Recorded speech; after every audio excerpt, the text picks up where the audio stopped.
افلا يتدبرون القرآن. تو اب جو نیکسٹ چیلنج ہمارا آتا ہے وہ یہ ہے کہ اب جو موبائل اور ٹیکنالوجی کا دور ہے، انفارمیشن کا دور ہے، بچہ قرآن پاک کھولتا ہے لیکن ہم نے جیسے پچھلے سیشن میں بھی بات کی کہ کتاب تو خود پہ مرکوز کروا دیتی ہے، لیکن ڈسٹریکشن جو ہے موبائل اور ٹیکنالوجی کے ذریعے سے بہت زیادہ ہے۔ تو اس میں قرآن پاک کوئی اسلوب یا کوئی ایسے اصول طے کرتا ہو کہ ہم اس جدیدیت کے ساتھ یا اس جدید ٹیکنالوجی اور اس اتنے فلو آف انفارمیشن کے ساتھ اپنے بچوں میں کوئی صلاحیت ایسی اجاگر کر سکیں کہ وہ اتنی معلومات میں سے یا اتنا جو اچھی اور بری معلومات ہو ان میں سے خیر پیدا کرنے کی قوت یا طاقت حاصل کر سکے، وہ کیسے کوئی ممکن ہو سکتا ہے؟ واہ، بالکل بالکل، یہ بہت زبردست اور بہت بڑا سوال ہے۔ اور یہ آ، میں یہ ایک چیز اس طرف جانے سے پہلے ایک چیز میں آپ کے سامنے رکھنا چاہتا ہوں۔ ہمارے پروگرامز ہوئے اسلام آباد میں بھی اور یہاں پر بھی اور کچھ مساجد میں بھی اور بہت ساری اکیڈمیز میں بھی، تو وہاں پر ہم نے یہ دیکھا عمومی طور پر ایک چیز ہمارے معاشرے میں ہم نے دیکھی ہے کہ ہمارے ماں باپ دوسرے بچوں کے ساتھ، اور ہم بھی اکثر اوقات دوسرے بچوں سے یہ پوچھتے ہیں کہ ایک پاپولر سوال ہے ہمارے پورے پاکستان کا کہ بیٹا آپ بڑے ہو کے کیا بنیں گے؟ ٹھیک ہے جی، یہ ایک سوال ہے ہمارے، آپ بیٹا بڑے ہو کے کیا بنیں گے؟ اچھا، میں نے عرض کیا نا کہ یہ اگر ہم لاجک سمجھ جائیں نا کہ ایک غلط سوال کا جواب، ایک غلط سوال 100 صحیح جواب مل کر بھی نا ایک غلط سوال کو سیٹسفائی نہیں کر سکتے۔ 100 صحیح جواب مل کر بھی ایک غلط سوال کو سیٹسفائی نہیں کر سکتے۔ اس پر ہم پہلے بات کر چکے ہیں کہ ہم بچوں سے پوچھتے تھے بیٹا اللہ کتنے ہیں؟ اب یہ کتنے کا لفظ اسے لاتعداد خداؤں کا تصور دے دیتا ہے، تو پتہ چلا کہ یہ خود سوال ہی بہت نیگیٹو ہے، جو ہم نے اپنے بچوں سے نہیں پوچھنا، کیونکہ ہمیں پتہ ہے کہ اللہ ایک ہے، واحد ہے اور احد ہے، تو یہ سوال بنتا نہیں ہے۔ اسی طریقے سے آج ہم جب یہ سوال کرتے ہیں کہ بیٹا آپ بڑے ہو کے کیا بنیں گے، تو یہ ایک ایسا سوال ہے جو بچے کی موجودہ اس کی حالت میں اسے ایبسنٹ کر دیتا ہے، وہ اس کی موجودہ حالت سے اس کو بیگانہ کر دیتا ہے، کہ وہ یہ سمجھتا ہے کہ میں آج جس حالت میں ہوں یہاں پر میں ایگزسٹ ہی نہیں کر رہا، میری ایگزسٹنس سٹارٹ ہوگی جب میں کچھ بن جاؤں گا۔ تو بیٹا آپ نے کیا بننا ہے؟ تو پھر وہ اس کو کیا بننا ہے، بڑے ہو کر کیا بننا ہے، تو پھر وہ پہلے کہتا ہے کہ میں چھوٹا ہوں، ابھی تو میں کچھ بھی نہیں ہوں، اب جب میں بڑا ہو جاؤں گا تو پھر مجھے کسی پوسٹ پر پہنچ کے ان کو بتانا ہے کہ دیکھیں جی میں آج بن گیا۔ تو ہم سے بھی یہ سوال ہمارے سامنے بھی پوچھے گئے، تو پھر ان کو ہم نے ان کے والدین کے ساتھ ہم نے بات کی، ہم نے کہا دیکھیے آپ ذرا ایک بچہ لے آئیے ہمارے سامنے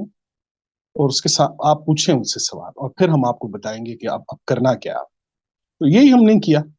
بچہ آیا اور انہوں نے پوچھا جی آپ بڑے ہو کے کیا بنیں گے؟ تو اب وہ بچہ جو تھا وہ خاموش تھا، تو ہم نے ان کے ساتھ بات کرنا شروع کر، ہم نے کہا جی دیکھیے بڑے ہو کر کیا بنیں گے، آپ ان سے یہ پوچھیں کہ یہ کیا بنے ہوئے ہیں، آپ کو کیا لگتا ہے کہ یہ جو شخصیت آپ کے سامنے کھڑی ہے یہ کتنی کمال ہے؟ آپ ان سے یہ پوچھیں کہ کیا بنے ہوئے، یہ اپنے گھر کے ذمہ دار بنے ہوئے ہیں، یہ اپنی پڑھائی کے ذمہ دار بنے ہوئے ہیں، یہ چھوٹے بہن بھائی بڑے بہن بھائیوں کو کیئر کرنے والے ہیں، یہ ذمہ داری ہے ان کی۔ اچھا اب اس بچے کی اس پرسنالٹی کو جب ہم نے بیان کرنا شروع کیا تو پھر ان کے ماں باپ کو ہم نے یہ بتایا کہ دیکھیے آپ اپنے بچے سے یہ مت، کسی کے بھی بچے سے یہ مت پوچھیں کہ آپ بڑے ہو کر کیا بنیں گے، آپ اسے یہ بتائیں کہ آپ اس وقت کیا بن سکتے ہیں، اس وقت آپ کیا بن سکتے ہیں۔ اب اس وقت آپ کیا بن سکتے ہیں میں آپ یہ دیکھیے گا کہ قرآن کریم میں ایک بڑی بڑی کمال چیز میں آپ کو بتاؤں، قرآن کریم میں آپ سورہ نمل کے اندر جب آپ آئیں گے نا تو وہاں پر آپ کو ایک ہدہد کا واقعہ ملے گا، ہدہد کا واقعہ ملے گا۔ اچھا آیت نمبر 20 کے اندر آتا ہے، وہ سورہ نمل آیت نمبر 20 کے اندر، تو حضرت سلیمان علیہ السلام فرماتے ہیں کہ کیا بات ہے کہ میں ہدہد کو نہیں دیکھ رہا، وہ غائبین میں سے ہے، مجھے ہدہد دکھائی نہیں دے رہا۔ اب ہدہد ایک پرندہ ہے جو بہت چھوٹا ہے مثال کے طور پہ، ٹھیک ہے جی، تو